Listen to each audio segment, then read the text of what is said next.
Belief in God is just that, a belief. And within Judaism we have the same problems as most religions have, that for all intents and purposes there's no way of proving the existence of God, any more than there is a way of disproving the existence of God. Within Judaism, though, at least the Orthodox version, there is an extension to that belief, and that is that the God in whom we believe has, is, and will be actively involved in mankind, whether on a very general level, hashgacha klalit, or on the very personal level, hashgacha pratit. Living, however, in a rational world, we rational human beings are forever looking for indicators of this interaction between God and man.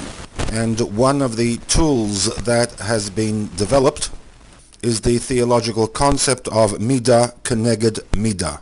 This tool of MIDAH Kneged MIDAH has been used extensively by the Tanaim and Amoraim in explaining events that happened to Bnei Yisrael as a nation and to individual characters within Tanakh, and has been used and misused throughout all generations up to the very present time.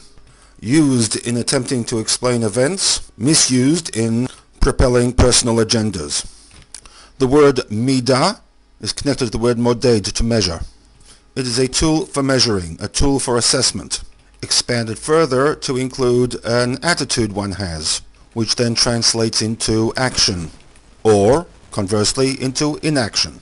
The concept claims that whatever midah, attitude, action, approach man takes toward God, there is a similar reaction that God takes towards man. Midah, measure, kneged, equal to, or opposite, the other midah. The concept of midah kneged midah is built upon three assumptions, or three assertions of faith. One, that there is a God who holds people accountable for their actions.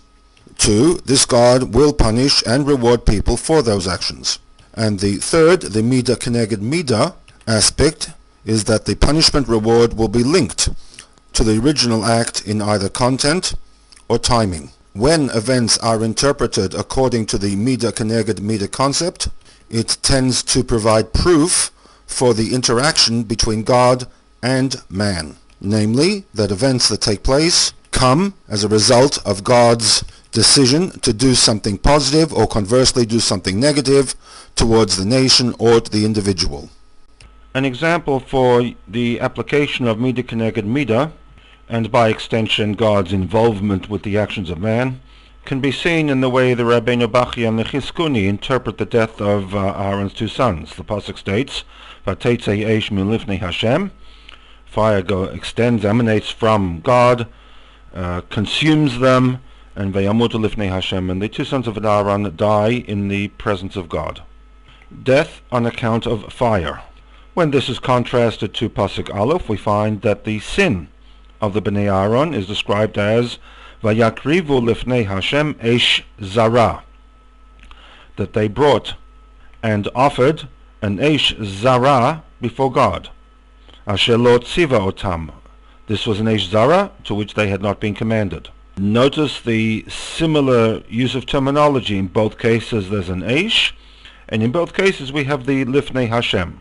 That leads the Rabbeinu Bachaya and the Chizkuni to link the sin in pasuk 1 and the consequences of that sin in pasuk 2 in a midah kneged midah scenario.